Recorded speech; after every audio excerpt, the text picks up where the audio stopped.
Hi, my name is Sarah, and today I am going to show you how easy it can be to keep your tack looking its best with leather therapy products. The first step in any project is leather therapy wash. Before you use any of the other products, the wash is the #1 step.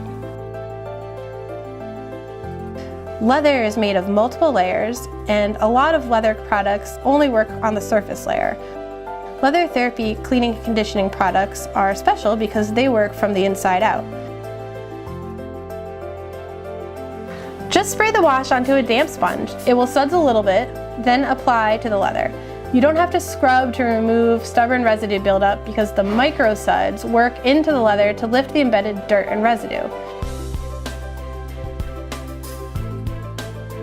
If there are some suds left on the leather when you're done, you don't have to worry about wiping them off. It will work itself in. You can use leather therapy wash every day to quickly wipe down your tack after a ride, or as the first step in a larger cleaning job or restoration. It also does a great job of cleaning the metal details and hardware on tack. Keeping the leather clean can help prevent cracking and lengthen the life of your tack.